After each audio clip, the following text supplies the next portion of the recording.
Bonjour, nous allons présenter aujourd'hui une application sur une ligne d'assemblage, donc un système Andon qui va servir, qui est fortement utilisé dans les lignes d'assemblage pour cadencer une ligne de production à des performances assez élevées. Donc cette ligne de production est équipée de 3 postes de travail, donc on a mis nous 3 pupitres, vous verrez, ou 3 tablettes à chaque poste pour avoir un échange avec l'opérateur, et un écran d'atelier de supervision qui permet de voir en temps réel, bien sûr, les performances de cette ligne.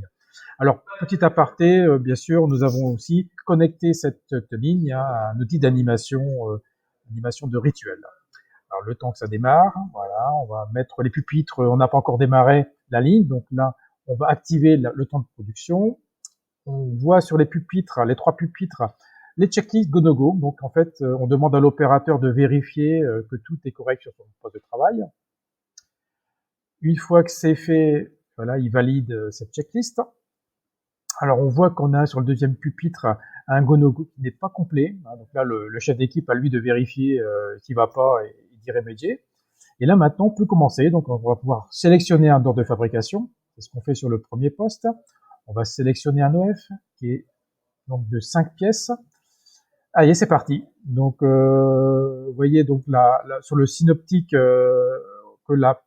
on a une première pièce sur le premier poste de travail, une pièce bleue. On attend la fin du tas qui est de 30 secondes pour passer donc, au poste aval. Maintenant, on va déclencher, alors sur ce pupitre, on va déclencher une alerte.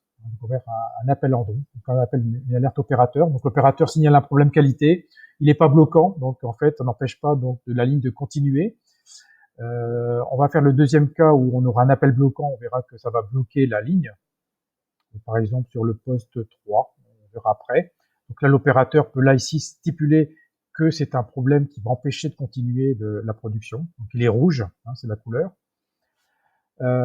Donc sur le superviseur, on a vu qu'on est sur le poste 2 pour l'instant. On n'a pas encore de produit de pièces puisqu'il faut attendre la sortie de la pièce pupitre 3. On va vous montrer, voilà, maintenant on est bloqué puisque voilà, le problème technique n'a pas été levé au pupitre 3, donc on est sur un arrêt de production. Donc on voit qu'on a un appel bloquant au poste 3 depuis 11 secondes, 12 secondes. Bien sûr, c'est du temps d'arrêt qui sera comptabilisé. On va lever ce point bloquant. Alors, même si on ne peut pas valider la pièce parce qu'il faut lever le point bloquant, voilà, c'est levé. On a dit que la pièce était bonne, donc on peut sortir la pièce. On va attendre la fin du TAC pour la voir sortir. On va montrer l'aide. Donc l'aide opératoire, c'est en fait une possibilité de montrer à l'opérateur des fiches, des gammes, en lien avec la pièce. C'est-à-dire que ce mode opératoire est associé à la référence de la pièce qui est présente. Alors on va fermer la documentation, ce sont les aides opérateurs au poste. Et donc, je pense que on va attendre la fin, voilà, on attend la fin de la première pièce, voilà, pour revoir effectivement ici en objectif donc est de 1, et donc on va valider la pièce bonne, et donc pièce produite une pièce, donc on est pour l'instant à l'objectif. Voilà, on vous remercie pour cette visite et on vous dit à bientôt. Au revoir.